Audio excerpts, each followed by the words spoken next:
बनते हैं। गुरु महाराज की दया से हमारे बहुत बड़े बड़े प्रेमी वक्ता ऐसे हैं कि सत्संग घंटे घंटे 2-2 घंटे भी सुने उनके तो भी लगता है कि सुनाते रहे। लेकिन गुरु महाराज ने कहा कि सत्संग केवल कहने की चीज नहीं है, सत्संग एक पीने की चीज है। अगर सत्संग में आपने एक भी वचन को अपने जीवन में उतार लिया तो गुरु महाराज ने कहा कि आपका जीवन बदल सकता है। संत महात्मा हमारे जीवन को बदलने वाले वो पारस हैं।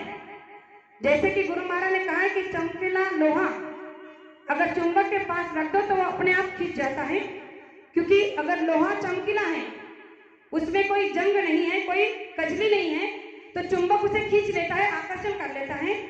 उसी तरह तुम अपने आप को इतना चमकाओ, यानी कि इतना निर्मल और इतना पाक साफ रखो कि गुरु की दिव्य दृष्टि का चुंबक आपको यूं खींच ले और अपने पास सदैव रख ले।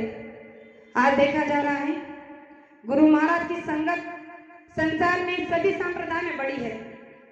आज जितने भी संप्रदाय इस संसार में हैं, मेरी बुद्धि से मैं जितना जान रही हूँ, उन सभी संप्रदाय में अगर सबसे बड़ा ऊंचा संप्रदाय है तो वो है बाबा जय गुरुदेव जी का।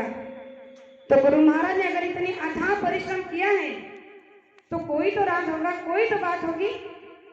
हमें केवल इन चंद वर्षों में हमने अपने भरोसे को, अपनी भक्ति को, अपने ईमान को इस तरह से डिगा दिया कि आज हमें अपने आप पर सोच आता है, तरस आता है कि हमने क्या कर दिया।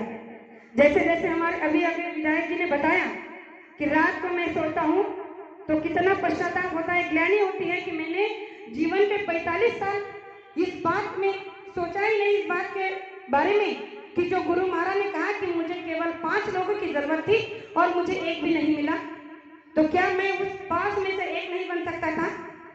उन्होंने अभी जो बात बताया है आपने गौर से सुना होगा कि 45 साल मेरे जीवन के पश्चाताप में चले गए, तो उन्हीं के नहीं हमारे सबके चले गए। जितना जहां तक हमने गुरु से दामदार लेने के बाद जीवन को बिताया है, हम सबका अपना जीवन पछतावे में ही चला गया है। क्योंकि अगर वो पश्चाताप हमें हो गया होता तो आज हमारे आप के अंदर ये शंकाएं नहीं होती, ये अभाव नहीं होते। गुरु महाराज कहाँ चले गए, क्यों चले गए, कब आएंगे, कैसे आएंगे? क्योंकि इन सभी सवालों पर हमें खुद को निरख परख करनी है। गुरु महाराज ने कहा कि संसार में जैसे तुम अपने बाप के नाम को बचाने के लिए अपने जीवन को निरख परख कराकर संसार में चलाते हो, वैसे भी आपको संत मत में चलते हुए जब गुरु से नाम का दान मिल जाता है तो अपने अंदर निरख परख करते रहने चाहिए।